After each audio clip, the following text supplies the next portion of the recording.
And it's really scary. On another note, the video obviously surfaced.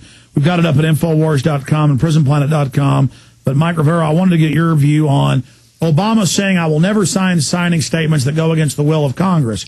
Now he's signing 7 huge signing statements, literally drawing out whole areas of bills, which really isn't constitutional, but he's ordering the bureaucracies to ignore Congress, and now saying he has that power. So that's going on. Then we also have Axelrod and others making the rounds on the Sunday news show saying, yeah, we're going to go ahead and raise taxes on everybody and on health care below $250,000. And they're saying Obama promised a compromise. So he made pledges he wouldn't raise taxes, and he made pledges he wouldn't do signing statements, but now he made pledges to compromise, so that means lying to people. I mean, this guy is broken every promise he said he would. Yeah, it's absolutely true. I think the amount of time it takes for Obama to break any of his promises can be measured with an egg timer these days. And his word is absolutely worthless. And maybe we ought to sell egg timers that say Obama Truth measuring device or something like that.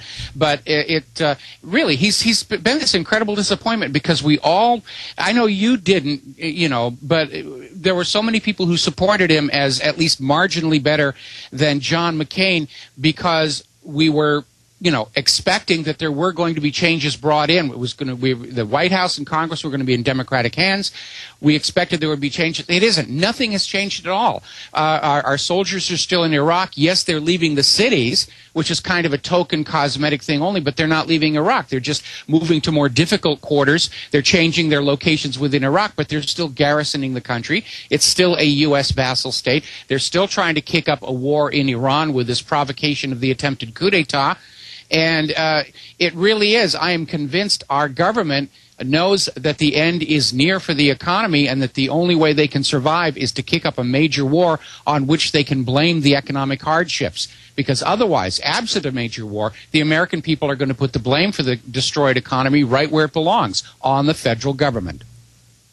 Mike, briefly, on every front, this bill for the feds to federalize the whole country under water rights, this Clean Water Restoration Act, the bill to give the Federal Reserve power over all financial operations and, quote, anything that affects the economy, so the entire nation, bills to restrict and ban most types of firearms, compulsory service, the global carbon tax, total amnesty.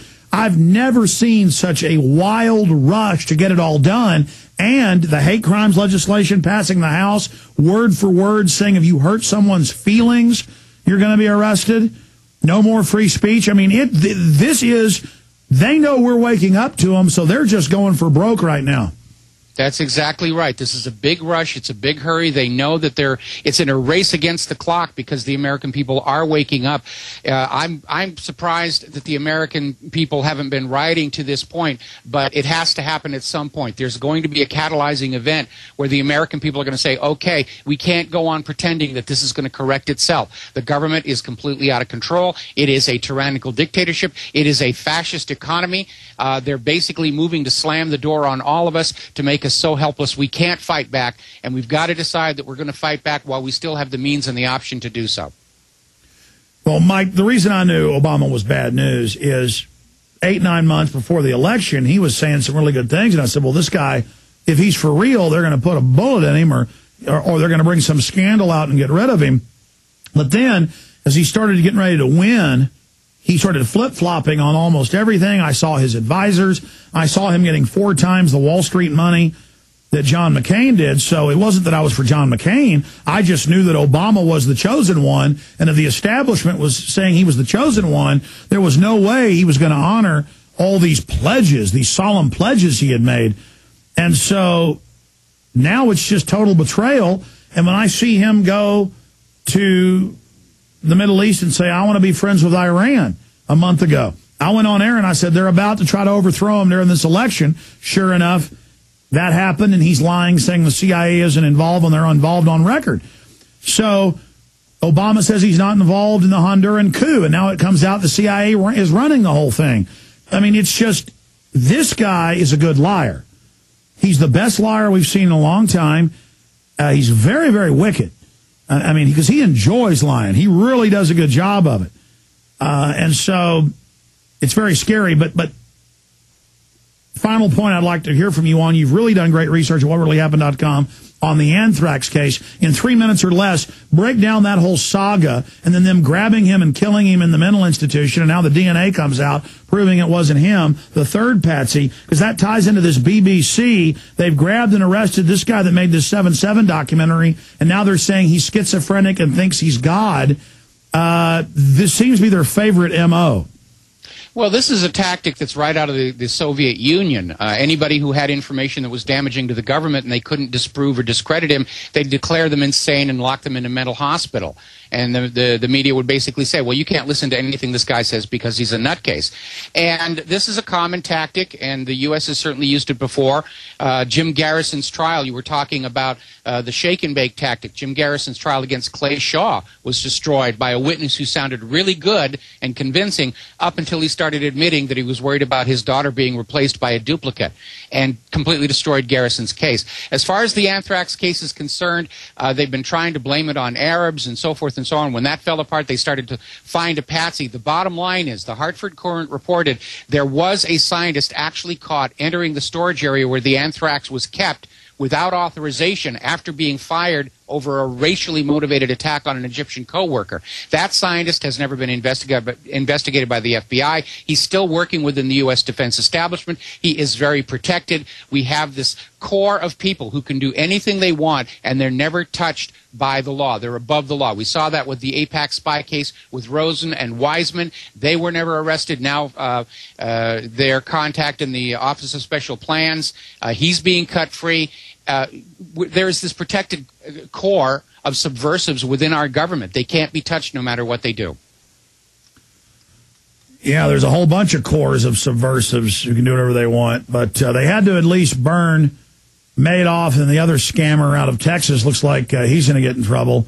But my God, it's just really incredible to see all of this coming to pass. I mean, Mike, everything the New World Order has built, everything the globalists have worked so hard to set up, we're now at the point where they're trying to put the capstone on the pyramid, but under them, the whole pyramid's shaking and falling apart. And they've got an army of ants fixing the pyramid as it's collapsing, so they're building it as fast as it's collapsing. It is a losing battle, though. The New World Order will fall. Humanity will defeat them. I absolutely agree. They've waited too long, too late, and they never quite understood just how the alternative media and the Internet change the fundamental flow of information in society. All right, Mike Rivero, always good to hear from you. Appreciate you popping in. We'll see you at your once-a-month visit coming up next week. Take care, my friend. All right, aloha. Aloha from Hawaii. Yeah, my wife wants to go to Hawaii. I've never been to Hawaii. She's never been to Hawaii, but no rest for us here. We're going to stay right here in the bunker and keep fighting the New World Order. Mike will hold down things in Hawaii for us.